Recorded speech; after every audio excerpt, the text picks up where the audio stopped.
And these people are, at least in my field, very small minority. Or is the university run by sociologists? No, but the world is run by people who love to crunch numbers. And they're impressed with numbers, even if they're meaningless. Yeah. My impression is that one of the motivations for using numbers is that we have lost faith and trust in human judgment and personal, or I should say, practical judgment. The idea that a person has a degree of experience and expertise that allows them to judge quality is suspect, partly because of our racist background in our culture, right? Civil War, and slavery, and all these kinds of things. Maybe a lot of other reasons too. Wonderfully put. Yeah, what you get with numbers is this veneer, this sheen of objectivity. Oh, they're numbers. So they're less subject to bias, which is baloney. The bias is just more hidden, right? And qualitative research is much more self-evidently subjective. But therein lies its strength, quite frankly. But you of course have to be more honest about the legacies of bias that shape perspective. But again, that's a strength of the research rather than a weakness, in my opinion. Hey, Tim, would you share the email discussion that's hit something like 35 messages that you and I are both on about student course evaluations? But see, that's my third presentation. Oh, you're today. right. I'm sorry. I totally forgot. All right, that's the student evaluation follies that I'm so looking forward to discussing. I forgot my own schedule. I'm so embarrassed. Well, Tim will be talking about that later in the day. It has a lot to do with these sorts of issues as well. Yes.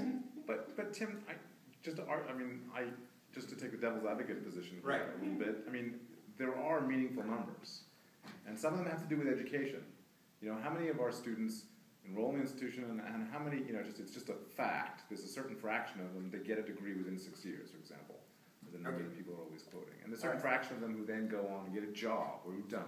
And if you look at national unemployment numbers, those are all very, as you say, very subjective, and the definition matters a lot. But there are some numbers that are real, and you don't think it makes sense to look at some real numbers? I don't dispute what you are saying, but here's the deal: when we are talking, there's certainly, numbers that head counts and things like that really matter. But when we start to talk about quality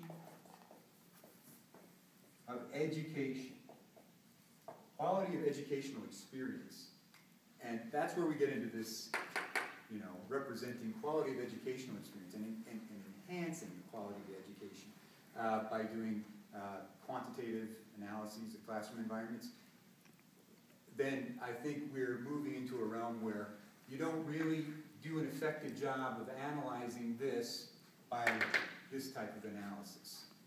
All right? You think it's in principle impossible, not merely very difficult? I think what you end up doing is moving very rapidly from an effective analysis of this, right? So what you do, you can, there's ways, you use these things called Likert scales, right? Or things like them. So you ask people on a scale of 1 to 5 or 1 to 10, with a 1 being not very much and a 5 being pretty much, how much did you like this class, all right? And so, you can get some general idea about what student impressions are of classroom experiences.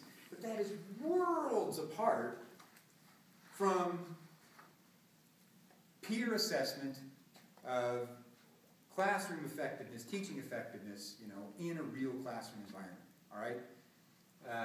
And so the more removed you get from the real environment, the less effective the assessment is, all right? And my opinion is, we know, we have a very good idea. Faculty have a very good idea. Better than administrators.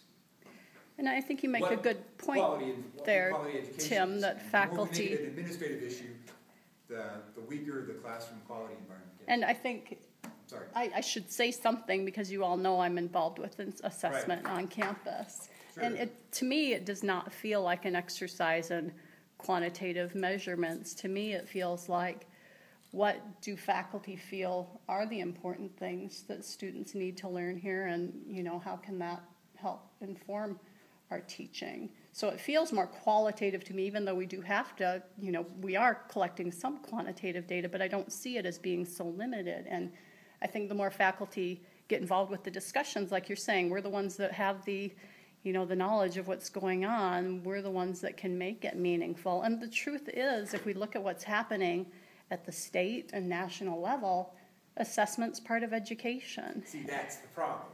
But That's what drives me crazy. Because we end up spending more time talking about these moronic measurements than we do investing time in enhancing the quality of our teaching and learning. All right, more is coming back. Yeah. As I pointed out earlier, I suspect this will come I'd up rather in- spend time becoming a better teacher than In- talking about how to make this number, in the segment. this meaningless number, more meaningful. And I think you can here on campus, and yes, you just have to be involved with it, and that's We're coming why back I'm on doing this. it. Okay. I'm not going to go to the front of the room very often over the course of this process because obviously you need to hear from more people than me. All I wanted to say is that if I had been presenting today, I would be doing the same subject. So I actually wanted to introduce Jason, who's a lecturer in English, and simply begin this with a very quick poll. This would have been my subject if Jason hadn't volunteered. How many people here can name the percentage of adjunct faculty, non-tenure track faculty, teaching classes at universities nationwide? What's the percentage? Any guesses? There are multiple studies on this. I just got the numbers from the AFT like 3 days ago. So 70 is low. What? It's 75%. Pretty close. 75% of faculty teaching at universities in this country are non-tenure track. Jason is actually one of the lucky ones being a lecturer. I mean, I don't mean to undercut you at I'm that. at the very top. You're at the very top of a very small tree. Very privileged top of that. You're privileged, but you're not. Yeah, And exactly. it becomes very hard for those of us, who feel like we should have a raise, within 4 years, to ask for a raise when there are all these people who are so much more underprivileged than we are, and they're more than you would ever know, and to lots of people, particularly students, their plight is completely invisible. So I think this is a subject that we couldn't do a teach-in without, and I'm so glad that Jason can share his experiences in the first person rather than me telling you about things that I only know from reading. So